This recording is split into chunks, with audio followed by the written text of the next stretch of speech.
রিক্ত দুহাত সিক্ত সে আজ অশ্রুনাত রক্তরসে মানবজাতি ধ্বংস হবে, তেমনি ধ্বংস হতে চলেছে রংপুর কোতোয়ালি থানার থানা কমপ্লেক্সে যেসব অটোরিক্সা বা মোটরসাইকেল আছে এগুলো ম্যাক্সিমামই বিভিন্ন মামলার জব্দকৃত আলামত।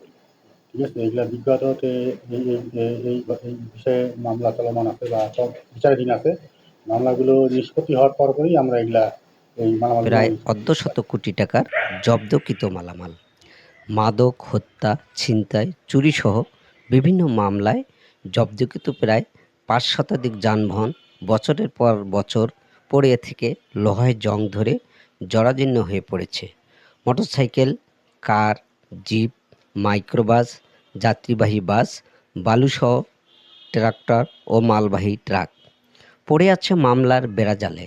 বাদ পড়েনি চিকিৎসা সেবার অ্যাম্বুলেন্সও, পড়ে আছে রিক্সা, অটোরিক্সা, ভ্যান। নিম্ন আয়ের মানুষের বেশিরভাগ যানবাহনের বিরুদ্ধে অভিযোগ লাইসেন্সবিহীন মহানগরে প্রবেশ। তেমনি একজন স্বীকার করেন নিজের অপরাধের কথা, আবার সীমাবদ্ধের কথা। আমার গাড়ি লাইসেন্স ছাড়া, ওটা তো অবৈধ। ওই লাইসেন্স ছাড়া গাড়ি তো আমি তো শহরে ঢুকলে তো উনি ধরবেই নাকি। আর আমাদের শহরে আসা নিষেধ, আমরা তারপরও ব্যতিক্রম ভাবে আসি, ঢুকি পড়ি, যার কারণে ওনারা গাড়ি আমাদের লাইসেন্স করতেছেন না কেন?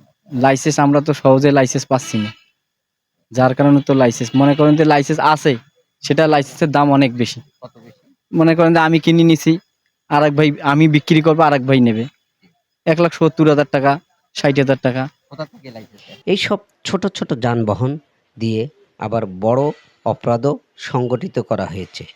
অনেক যানবাহনে ঘাস, লতাপাতা ও পাখির বাসাও বেঁধেছে, যা আর ফেরত নিয়ে গিয়ে রাস্তায় চলার মতো অবস্থা নেই।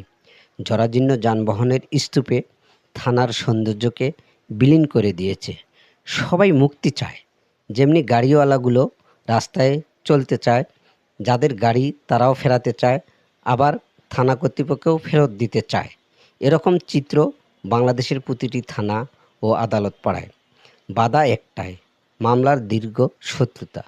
মামলার জট থেকে মুক্তি পেয়ে দেশের সব সম্পদ নষ্টের হাত থেকে রক্ষা করে দেশের কাজে লাগাই। এটাই হোক আমাদের চাওয়া, প্রত্যাশা এবং আকাঙ্ক্ষা। শরীফুল ইসলাম, আমাদের প্রতিদিন, রংপুর।